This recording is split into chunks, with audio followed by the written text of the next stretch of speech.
Have you ever wondered why schools barely mention the first known human civilization, despite the fact that their inventions still shape our lives today? Most history classes spend a few seconds, maybe even a sentence or two, on the Sumerians. But these people who lived over 6,000 years ago in ancient Mesopotamia laid the groundwork for the modern world in ways that are almost unfathomable. Let's start with something that we all use. For example, the calendar, the concept of timekeeping based on lunar phases. Did you know that this originated with the Sumerians? The way we divide an hour into 60 minutes and a minute into 60 seconds, that's from their base 60 or their sexagesimal counting system. Even geometry, for example, angles, degrees, and minutes stems from their mathematical innovations. What truly marked a turning point in human development was writing, though. The Sumerians created the earliest known writing language called cuneiform or cuneiform. However, this wasn't just scribbling on a wall. It was an organized system of symbols and pictographs used to record everything from trade to astronomy to religious myths. With writing came bureaucracy, record keeping, contracts, and even the very first known schools. Literacy, however, was limited to a privileged class who trained for years to become scribes. That didn't stop the flow of knowledge.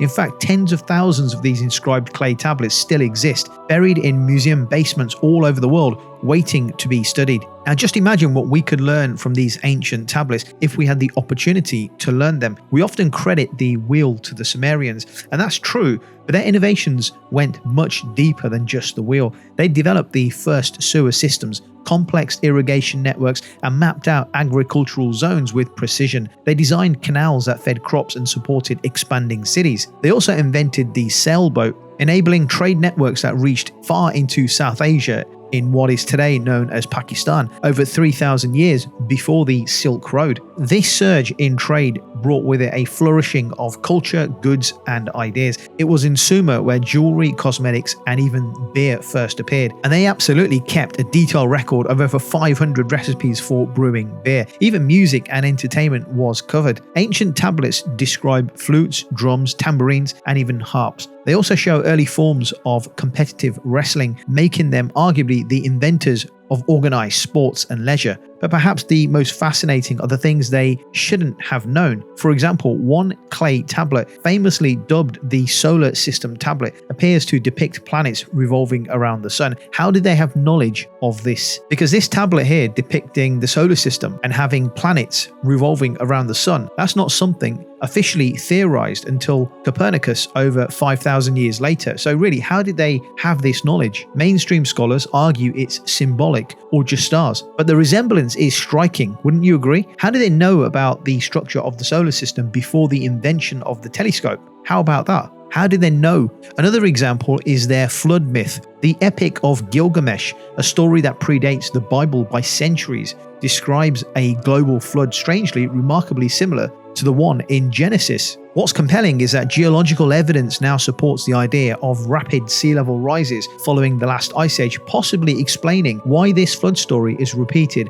all over the world. With over 500 different cultures across different continents, we still find the same flood story repeated around the world. What's also curious is that the Sumerians never claimed credit for their knowledge. Their texts repeatedly say they received wisdom from higher beings called the Anunnaki, which translate roughly to those who came from the heavens to earth. This has fueled decades of speculation. Were they speaking about the gods? Were they speaking about the angels? Was it metaphors for nature? Or, as some suggest, visitors from elsewhere? This is the origin of the ancient astronaut theory, popularized by authors like Zecharia Sitchin. While many of his translations have been discredited or debated, one point remains: the Sumerians believed their knowledge was given, not discovered. Take the concept of the Great Year, which is a approximately 26,000 year cycle resulting from the Earth's axial precession, or what's also known as the precession of the equinoxes. According to modern astronomy, it takes a shift of just 1 degree every 72 years. How could a civilization with limited lifespans and primitive tools even conceive such a long cycle? And yet the Sumerian star charts and counting systems suggest they might have understood this astronomical rhythm thousands of years before the Mayans or the Greeks did. So why is so little of this taught in school? Now, for people to learn more about these past ancient civilizations, there's a lot of research that has to go on, and You have to find very old texts, books, writings. People will need to talk to historians, archaeologists, university professionals, and of course, you have to do your own research from various means just to learn about one of the greatest civilizations to have ever existed. Now, the average high school textbooks dedicate just a few sentences on the whole to the Sumerians, usually within a larger paragraph on the invention of the wheel or something very similar. That's about it. There's no other real mention of the Sumerians in the vast majority of schools across the world. Their influence on religion, science, governance,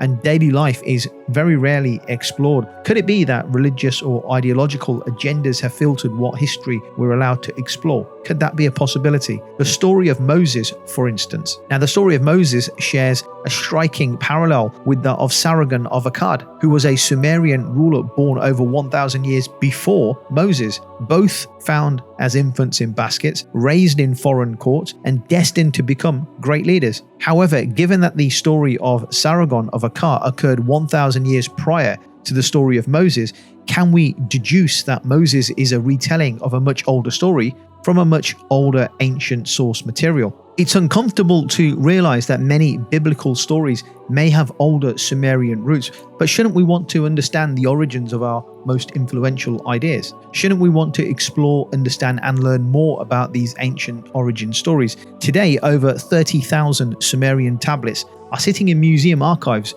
most untranslated.